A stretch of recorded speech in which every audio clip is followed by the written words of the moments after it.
All right. Good morning. Good morning. Good morning. How is everyone? My name is Michael Hatter, and first of all, I just wanted to say before we got started that I'm honored and very grateful for being here to be able to speak. I want to thank the FFS home office for this opportunity. I'm very humbled, and I hope that you guys get something out of today's presentation. So, how many people here want to make more money? Anybody? There's a couple. Okay, see a couple. All right, fantastic. So we're going to talk about helping you learn how to make more money. So let me see if I can get this.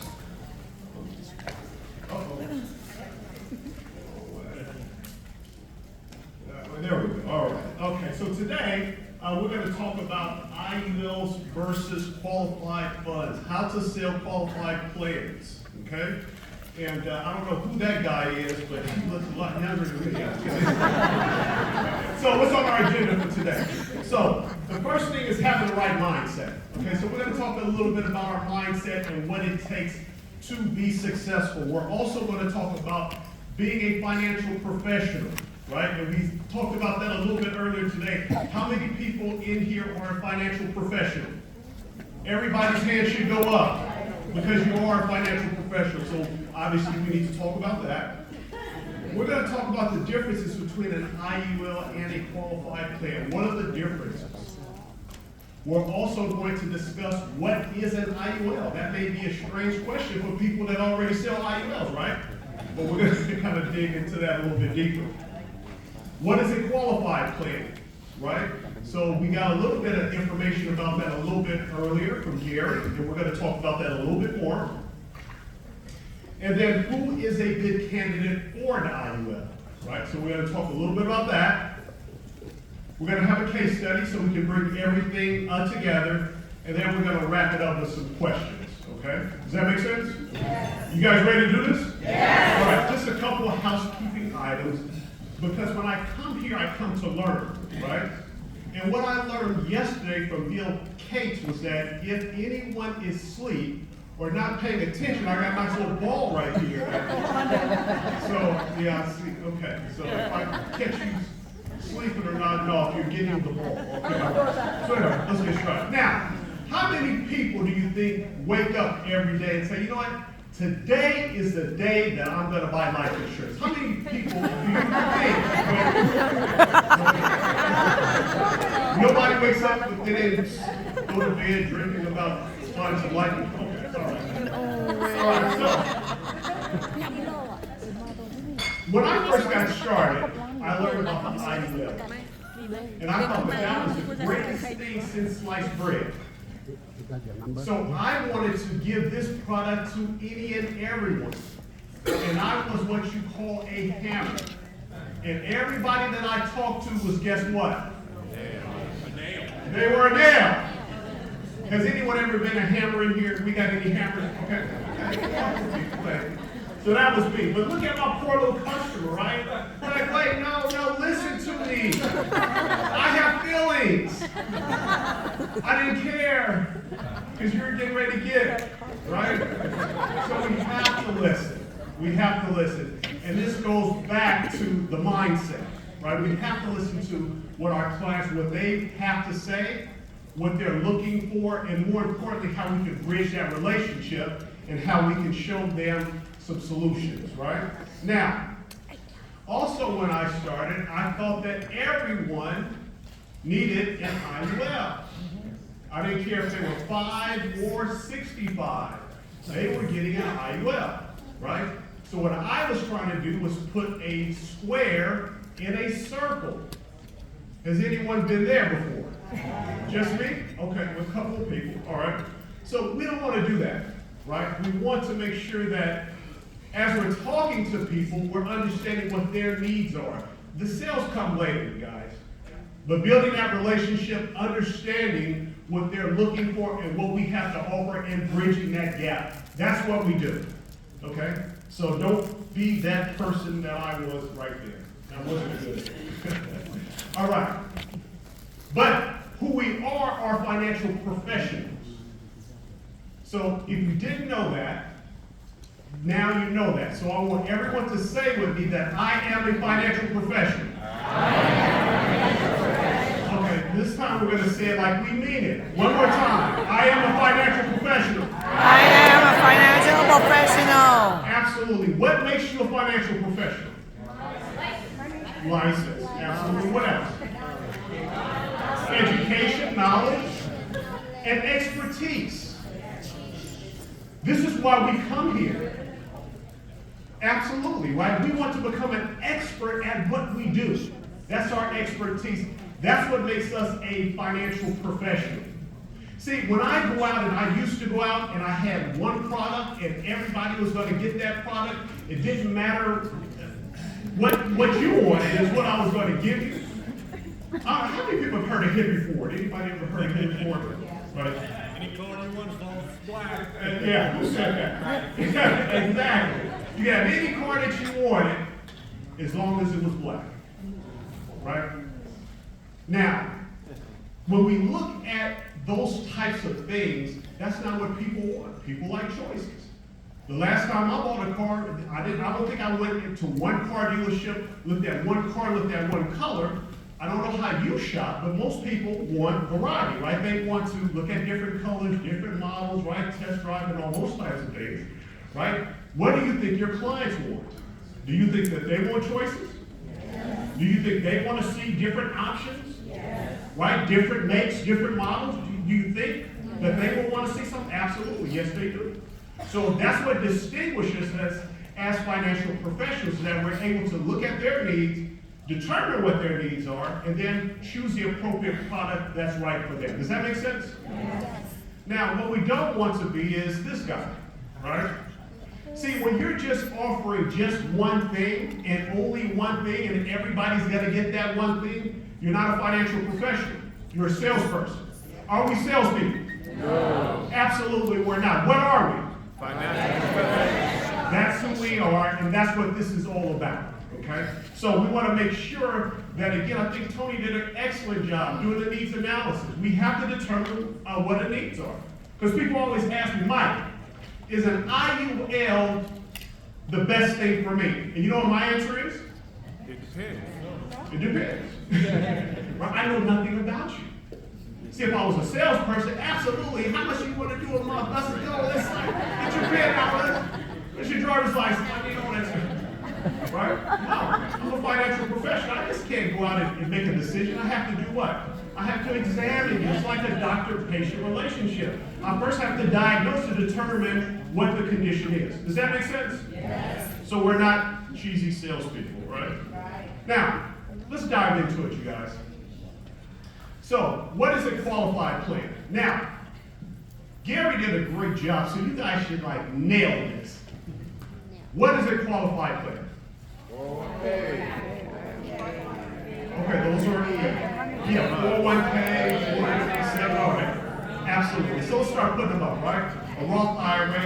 I always get into arguments about the Roth IRA. Is it a qualified plan? Yes, it's a qualified plan. We're going to talk about that a little bit more later. But we also have a Roth 401k. We have a Roth 403b. We have a simple set IRAs. We have traditional IRAs. 403bs. What else? I heard. Can you roll 529? 457s, 401ks, CSPs, right? 529. Can anybody tell me what a 529 plan is? College savings plan. Now, these are all what we call, according to the IRS, qualified plans. Now, what are some of the characteristics of a qualified plan?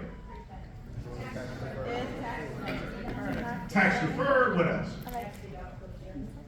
Tax deductible, absolutely. Right? So some of the major characteristics, because this is very important to know what a qualified plan is, what type of money it is. I get that question all the time. So if there are any contribution limits, right, you know that it's what? Qualified plan. If there are access rules, distribution rules, it's what?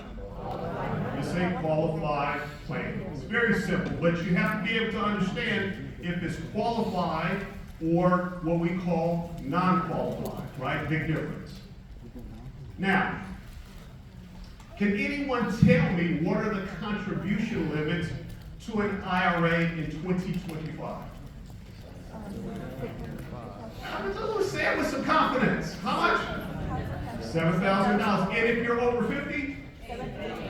Absolutely. So again, $7,000 if you are under age 50. There's a catch-up provision of $1,000 if you're over 50, so that gives us a total of $8,000. Now, what is the IRS guideline contribution limits for a 401k, a full 3B, what I call a 400 family? Can anybody tell me? How much? Speak up. Okay. I see a hand. Okay, I hear a bunch of mumbling, but how much? All right, let's see what the computer says. All right, so 23,000, right? So 23,000 if you're under 50. If you're over 50, the IRS is generous enough to give us what? A catch-up provision that's $7,500. So this was changed in 2025. Last year was 31,000. If you're over 50, today it's $31,500. This is important, you guys. Understanding just contribution limits is very, very important. Why is it important? Because sometimes you're going to have clients who want to max out their programs, and qualified plans have limitations. That's why this is important. Okay? Make sense?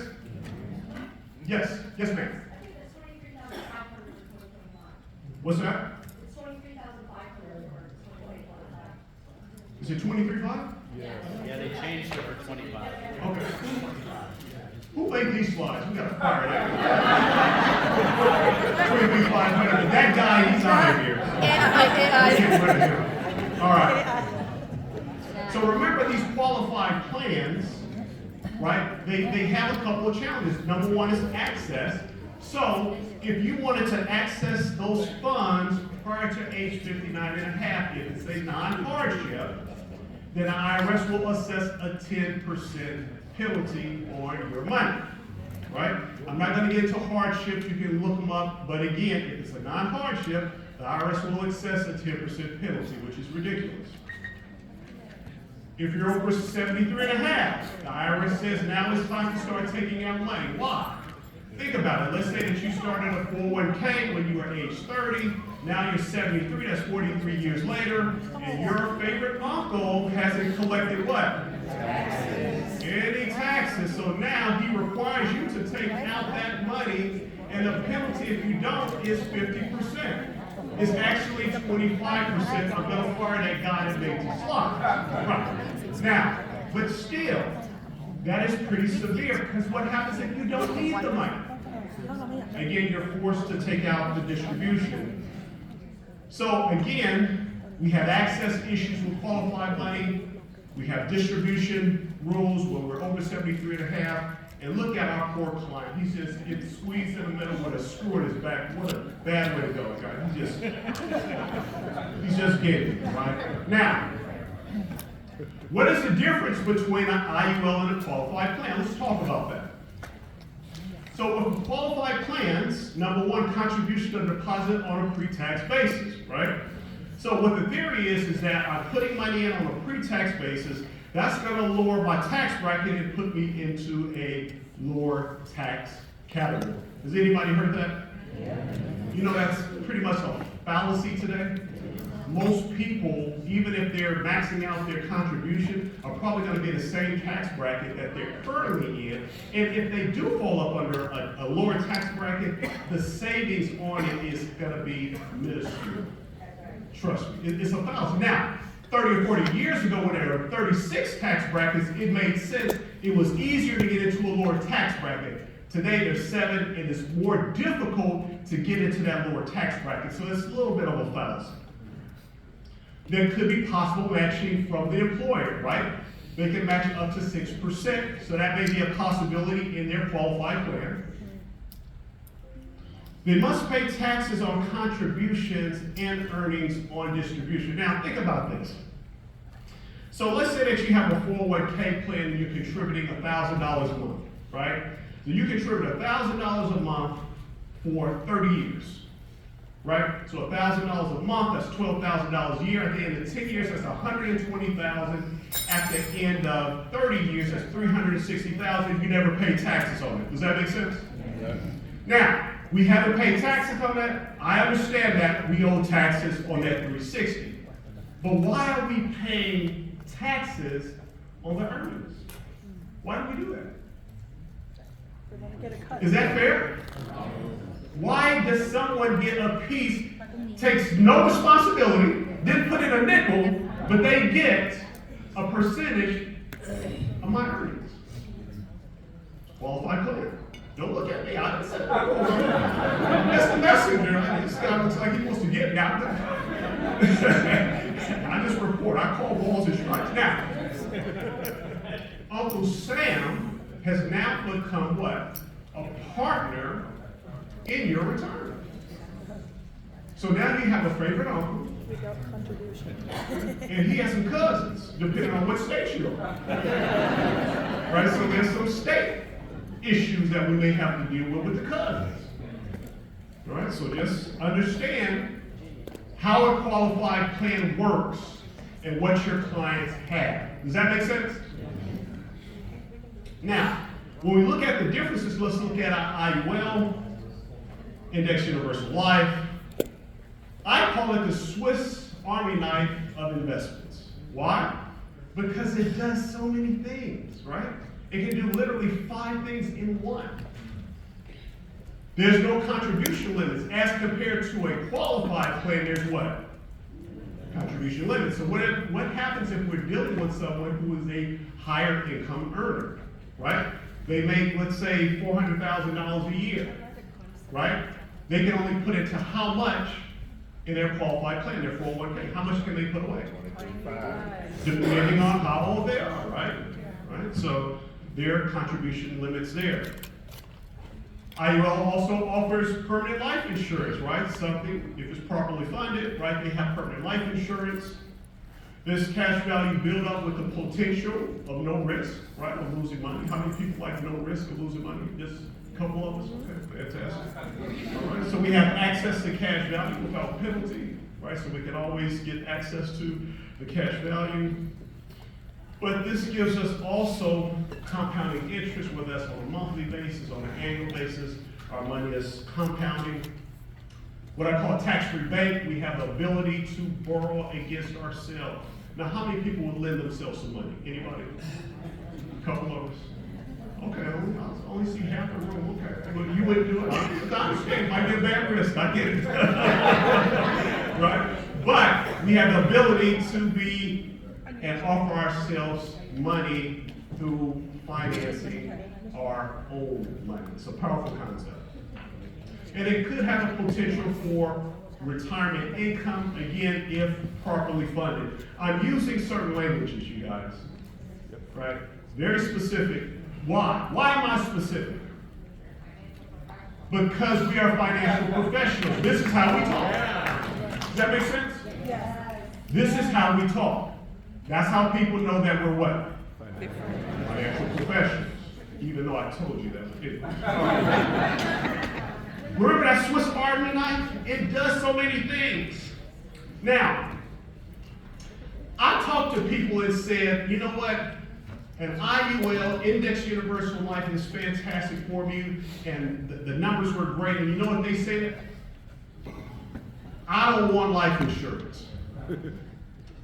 And I said, but it does all these things. Michael, you're not listening to me. I don't want life insurance. I said, but Michael, you're not listening to me. I don't want life insurance. I said, okay. I learned my lesson. You don't want life insurance? We ain't got to worry about it. Next time I went out, we were talking about the characteristics of it, and I said, you know what? This plan is called a 7702A. They were like, whoa! What? I never heard of that, and it does all this type of stuff. I want 2 of them. It's the same thing. Sometimes people are caught up into what it is instead of what it does. It is what it is, right? So So 7702A, great name, full 3B with it. All right. Now, what does it do? Well, number one, we all know that it builds a cash value. Let me see.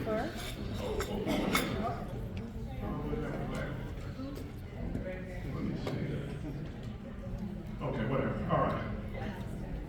All right. So it builds cash value that we all know about, which is great. It also has living benefits, terminal, chronic, critical, depending on the carrier, depending on what state. Right? And the interesting thing about the living benefits is that, did you guys know that 75% of people, all people, will experience one of these things before they pass? Anybody know that? So it's not a matter of if, but when. Right? And then we also have the life insurance component, so if they don't make it, right, then obviously we have that. So if they die too soon, become ill, or live too long, the IUL offers a solution for all of that, or the 7702. Now, we talked about your favorite uncle, and he gets his, what I call his unfair share. So when your clients have qualified plans, and probably most of them do, and that's okay, but again, understanding how it works from a tax perspective, okay? Now, again, when they start taking money out, that's when all the money is due.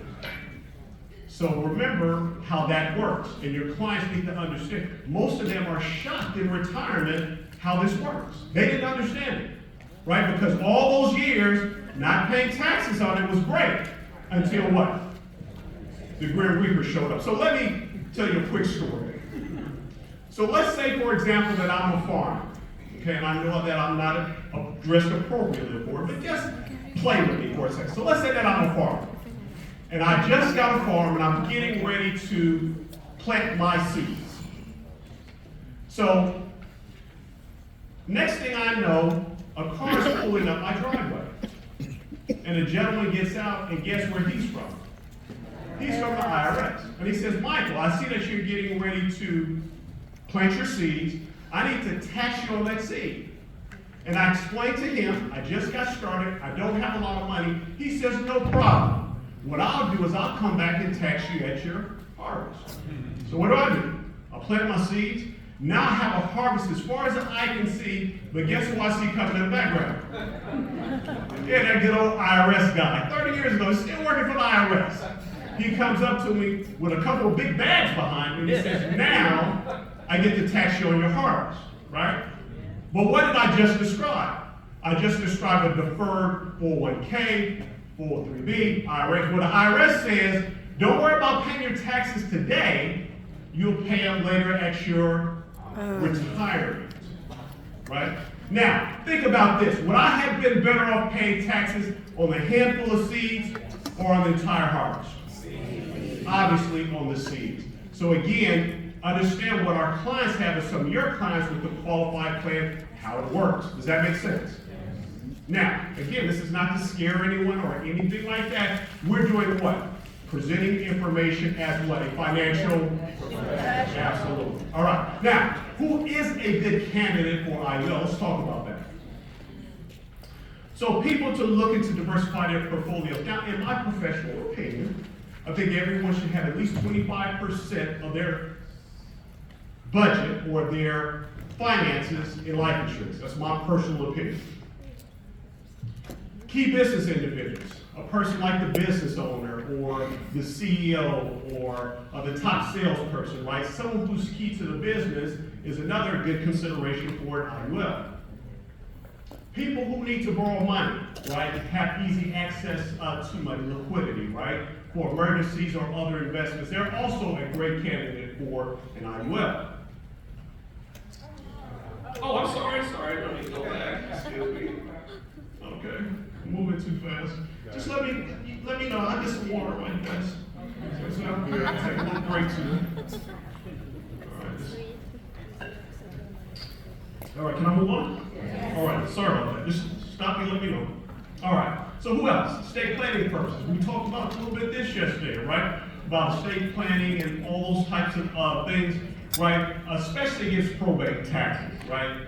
Like IULs are tremendous for that and can be used in that particular field, especially for estate taxes.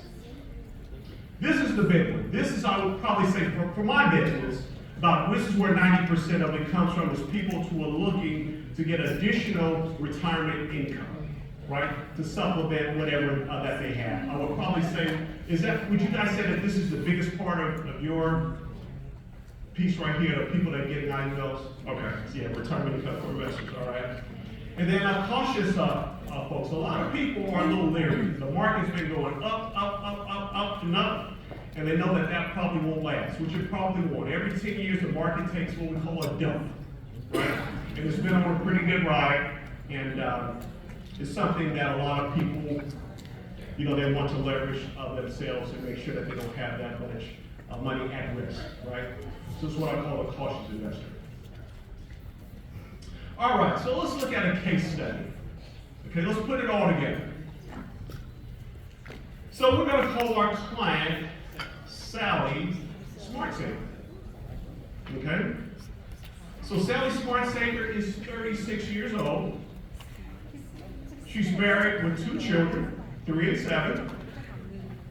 She makes $93,000 a year. Where does Sally work? She has no life insurance or long-term care plan. She just started contributing to her company's 401k. Sorry. Let me go back. Excuse me. Are you ready? All right. Sally's contributing $500 a month to her 401k. Remember, let me back up. All right. So remember, she just started her company's 401k. So that's where she's putting $500. All right. Her company matches up to 5%. Right, so she's getting a little match there. She wants to retire at age 65. She also pays into Social Security. And she doesn't have a plan in place for college for her children. Has anyone seen a profile similar to this? Has anybody ever seen that? A couple of people every day? All right. So, what we're going to do is we're going to look at a qualified plan versus an IUL. Okay? You guys ready to see the results? Yeah. All right, so let's see what it looks like. All right, I know this is very small and hard to see. And I don't know what button here is the pointer. Okay, let me see. Oh, no, all right. Now, what is this, first of all? This is a financial calculator, that's all it is, you guys. I use an annuity analyzer. I got off the FFF's website. I don't know if it's up there, but this is where I got it from. Any financial calculator will do. So, Sally is 36 years old. She wants to retire at age 65. Under assumptions, which is her rate of return, I assume 6%. It's not that high, but again, that's the number that I use based upon my research, okay? Now, the annual contribution is $9,000. Now, how much was Sally putting away? Why did I put the $506,000 a year? Why did I put this at $9,000? Because of the company match, right? So just stay with it. So I put that number at $9,000 or $750 a month. And what the computer says is that that should grow to about $662,000. Okay? Does that make sense? Yeah. So what we just did was we just projected what Sally's potential monies would look like in her retirement account, her 401k. Okay? Does that make sense? Yeah. All right. So now, let's look at it as far as the outcomes and what that really means. So we know that Sally's 401k grew to what? 6 what?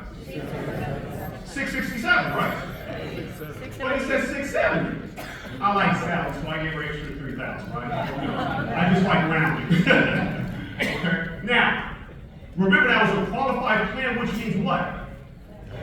The money has not been taxed, right? So using 30%, again, her tax bracket could be higher, could be lower, depending on what state she's in, and a couple other factors. But I assume 30% for tax liability. 30% of that 670,000 is 200,000. So that is Sally's tax liability. Does that make sense? Okay, everybody, fantastic. Now, does she really have 670,000? Absolutely, she does have 670,000. However, it's minus what? Her future tax liability of $200,000. That's if the tax rate stays the same. So that's $470,000. Now, here's the question. How long does Sally need that $470,000 to last her? For the rest of your life. You're absolutely right. But the real question is, how long will Sally live? Mrs. Smart Girl, you know how long she will live? That's a great question, right? Does Sally know? Probably not. Do I know? Do any of you guys know? The person that does know is not in the room with us tonight, but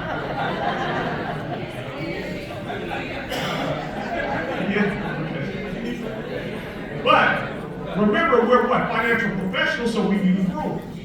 So we're going to use the 4% rules that says if we take out 4% per year, that gives us a 90% chance that's going to last at least 25 years until retirement. Right? So we tell Sally to take out how much?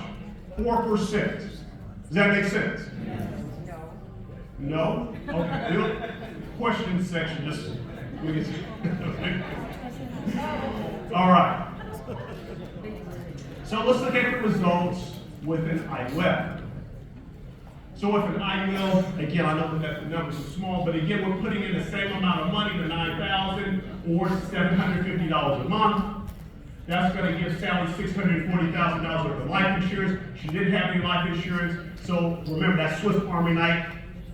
So that takes care of one of her needs. Now, in retirement time, again, that money is going to be a little bit over $53,000. That's what Sally's going to get tax-free for the rest of her life if it's properly funded. Make sense? Yes. All right. So now we can do a comparison. So let's look at the comparison. Let's see what the numbers say. So remember, she's putting that in that 401k, $9,000 a year. It grew to $670,000. From that $670,000, she had tax liability of $200,000. That gives her $470,000 after taxes, or $19,000 per month. Excuse me, per year. Per year. $19,000 a month, she would be all right. Now, with the IUL, same amount of money, $750 a month. Life insurance of $640,000 that she needs. Annual income of $53,000 every year, tax-free for the rest of her life. And she gets living benefits because one of those events, she has a 75% chance that will happen before she passes. Here's my question to you. What option or choice would be best for Sally SmartSaver? How do we know that? The number doesn't lie. Okay, I'm hearing a bunch of new ones. The number doesn't lie. The reason why we know that is because as financial professionals, we did the work. How long does this take? Not long. Not long. Right? I'll get your question. Trust me. Right? So now, I don't have to sell anything. I don't sell anything. I give you choices. What choice do you think is best for you and your family? Now, here's the thing. Everybody says an IUL. I get it. But everybody's not going to say an IUL. Why? There's two main reasons why in this situation they won't go with the IUL. You know what the number one reason is? No, they don't believe you. They don't believe you or us. Right? The second reason is that they don't believe in the IUL in the company. Right? They never heard of it. Right? But you think about it, that's the easy one to deal with. We got some great carriers that are in the back, 100-year-old companies, solid financial companies. They're fantastic. That's not the issue. The real issue is us as financial professionals. That's who we are. And we demonstrate that by stuff like this. See, this is analysis that financial, folks, they want to make this fancy and all that type of stuff. I can do it on one sheet of paper, right in front of them, right, and just break it down. Because we're financial professionals, right? So again, I don't sell anything. I'm offering them a way to what? Almost triple their income in retirement. That's what we do as financial professionals. Make sense? Yeah. All right. So I saved some time for questions, and before I get to this, I want to say this. The best way to learn is through questions. That's the best way to learn, you guys. And the other thing is, there are no dumb questions. Does that make sense? However, there are dumb people who ask questions, right? There are no dumb people in the audience. Any questions here? Any questions? Yes, sir. Michael, in your first example, the company was going to match my 500. But with the IUL, I now have to pay an extra $250 in order for there to be parity between these examples. What do you say to that? Yes, sir. So the question, well, I guess everybody heard the question. They're matching. Why should I stop doing the 401k when I'm getting a match? And the answer is, I would never tell someone to stop getting their match. That's 100% return on their money. I don't know where else that can be beat. Now, most people don't get a match. Most people. If they don't get a match, then there is no value, in my professional opinion, for them to do that. But let's say that they are getting a match. What I want my clients to do is, what I recommend that they do is they put in up into the match, which is typically 5 or 6%. They should be saving at least 10%. So whatever that additional funds are, we put it someplace else. Now, one thing that I failed to mention is that 10% that I use as salary, that is a minimum number. 10%, that's minimum of their gross income. Most people need to do 15 to 20%, but 10% on the minimum. Did that answer your question? Okay. Yes, sir. I'll talk loud. You showed $750 a month going into the 401k. You showed $750 a month going into the IUL. Why didn't you just show $600 a month going into the IUL, and the number still would have been bigger? It still would have been bigger, and I agree with that. But Bob, when I look and run numbers, and I don't want to get a little bit too technical with it, but when I run the numbers, one thing that I know is that there's something called inflation, and the reason why I keep that number higher, I know one is pre-tax and one is after-tax. I hear it all the time, right? But I'll give you a quick example. My mother retired when she was 53. Today she's 85. When she first retired, she had an $1,800 a month surplus. About 12 years later, that surplus was gone, and she came to me, she said, "Son, what happened? I used to have $1,800 extra a month." And I said, "Mama, inflation happened. You couldn't see it. It's invisible." But it erased that difference. So what I do, Bob, is that I keep that number high. Now, if they want to ask me about that or challenge me on that, I'll kind of go down that road. But I pretty much do it for inflation purposes because of what happened a couple of years ago. 8% from our retirees. It's a nightmare. It was a nightmare for a lot of people. So I'm really hedging for them pre-advance, if that makes sense. But there's nothing wrong with doing it. And what Bob is basically saying is, if we're doing $750 pre-tax, that probably equates to about $600 after tax. I totally get it. That's just the way that I do it. Yes, sir. Yes, ma'am.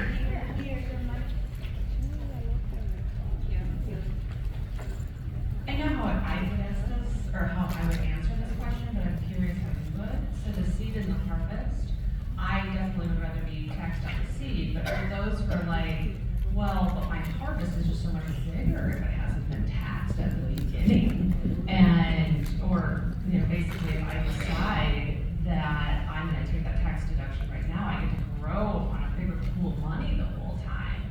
rather than not? How would you Yeah. reflect on that? I actually have a chart that actually maps it out, and to be honest with you, it's about at the 7-year mark where they kind of intersect, and what I mean by that is monies that are growing on a pre-tax way compared to money that's growing, let's say, in an IUL. It's about at the 7-year mark where they kind of, meet each other, and then after that, the IUL kind of takes off, if that makes sense. So I actually have a visual to actually show that. Yes, sir. So that's how I did it. Can you share that visual with us?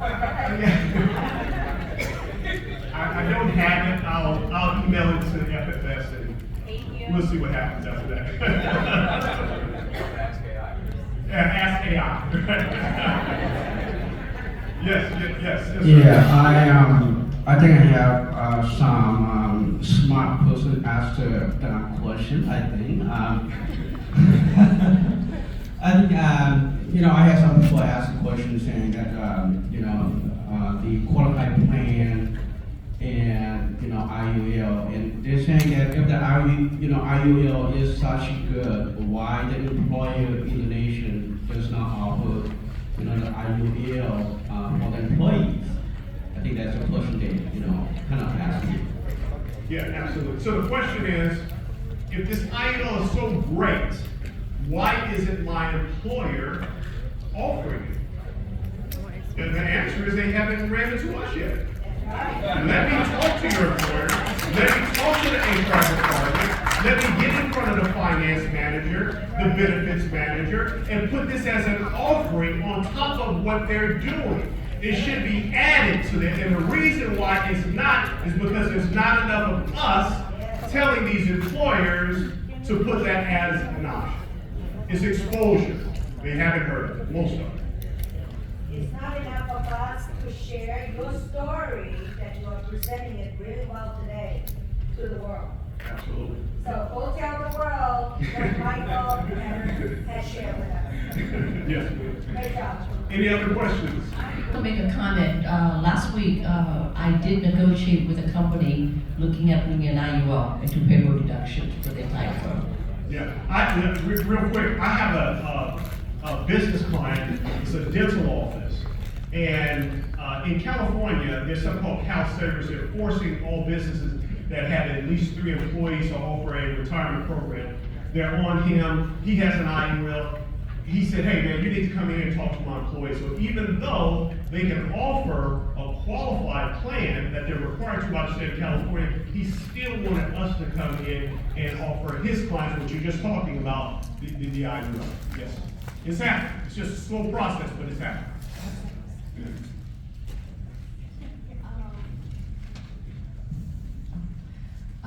Just a comment to his question. We all know 401, everything happens out of a need, when it comes to business and finances. So 401k was established because of the need way back when. So it's an old assumption. So you can tell people, most employers are just operating from an old assumption. This is the new thing. Oh, That's worked for me before. Yeah, absolutely. Yeah, I mean, you guys, most of these financial sayings and belief systems are pretty much dated, right? They're not current, up to date. So we all have to kind of face that reality, but when we understand the facts and how it originated, that makes us more of an asset to our clients explaining these things or these concepts to them. Anybody else, any other questions? Thank you for the awesome presentation. I've learned a lot so far. One of my questions is, if you have somebody with a shorter time horizon, that's around maybe let's say 5 years, that has positive cash flow, doesn't necessarily have a significant rollover amount, but maybe $500 a month, what would you recommend for that person that wants to have a low risk type of savings vehicle, but better yield than the money market or something like that? Yeah. I guess everybody heard the question. Wes, we have someone who doesn't have a lot of time, right? Doesn't have a lot to, roll over. What I recommend, again, I don't know the situation, but but based on what you just said, I would probably recommend like a Roth IRA. That's what I would probably. All right, you guys, thank you. My time is up. Love you. Take care.